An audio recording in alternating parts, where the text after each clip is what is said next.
My mother-in-law said in front of everyone, "This girl is just a burden." My husband stayed silent. I set down the plate, smiled, and made one call. By evening, those same people were asking for permission to speak to me. "This girl is just a burden." My mother-in-law said it as casually as if she were asking for salt at the dinner table. Plates clinked in the kitchen, a baseball game hummed from the TV in the living room, and I stood near the doorway holding a plate of pasta. Everyone heard her. No one stopped her. My husband, Mark, simply rotated his beer bottle in his hand. He didn't even look up. I placed the plate on the table. Smiled. Said nothing. It wasn't an angry smile. It was the kind you give when something inside you quietly breaks, and suddenly, everything becomes clear. I pulled my phone from my pocket and made a call. "Hey, it's me," I said softly. "Yes. Go ahead." That was all. No yelling. No drama.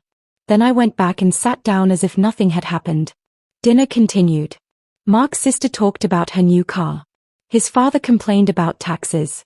My mother-in-law glanced at my plate and muttered, "At least she knows how to cook." Again, I said nothing. But before the evening ended, everything changed. We lived in a modest suburb in Ohio, a small house with peeling paint and a lawn that was always half dry because paying the water bill on time wasn't always easy. Mark had lost his job 2 years earlier when a factory shut down. After that, he never truly returned to steady work. Some weeks he drove for rideshare apps. Other times he helped a friend with construction. Some weeks, nothing at all. I was the only one earning consistently, working at a small medical billing office.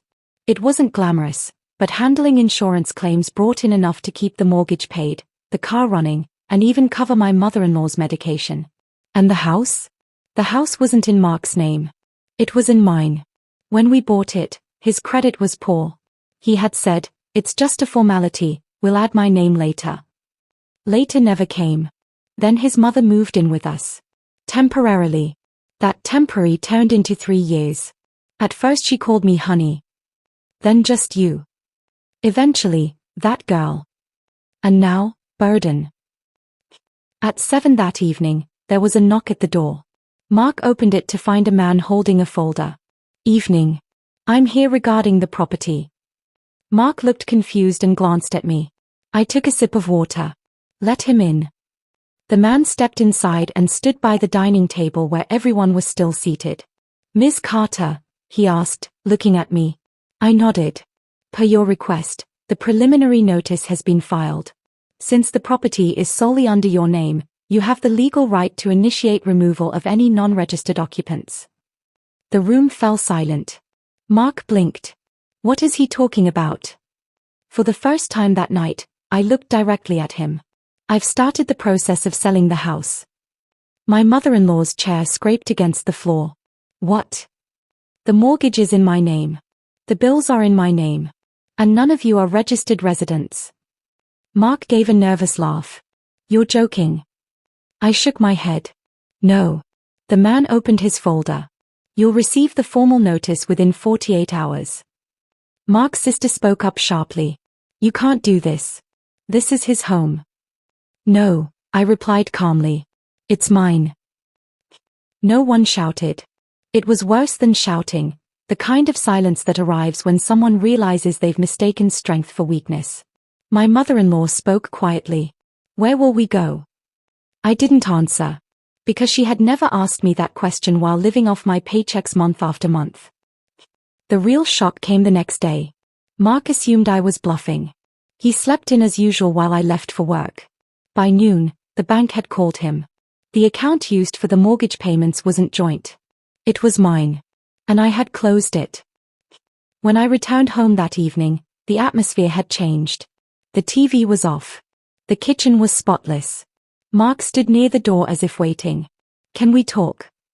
This was the same man who had sat silently the night before. I slipped off my shoes. "Sure." "Why didn't you say something before?" he asked. I laughed quietly. "I did. Every time I paid a bill. Every time I worked overtime. Every time I bought your mother's medication." He had no response. My mother-in-law appeared in the hallway. "We thought you were okay with all of this." I looked at her fully for the first time. I wasn't okay, I said. I was just quiet. That evening was long. There were no dramatic apologies. No grand gestures. Just truth, clear and unavoidable. For the first time, they understood I wasn't the burden. I was the support. And when support disappears, the roof collapses. I didn't throw them out. I didn't sell the house.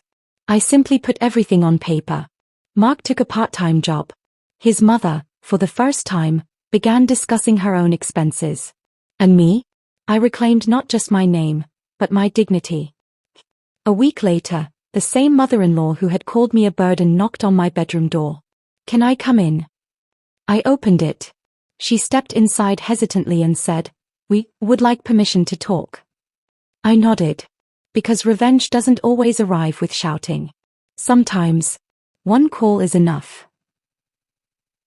If this story moved you or made you reflect on quiet strength, don't forget to like and subscribe to the channel for more powerful, real-life inspired stories. Your support truly helps these voices be heard. Thank you so much for watching and being part of this journey. See you in the next story.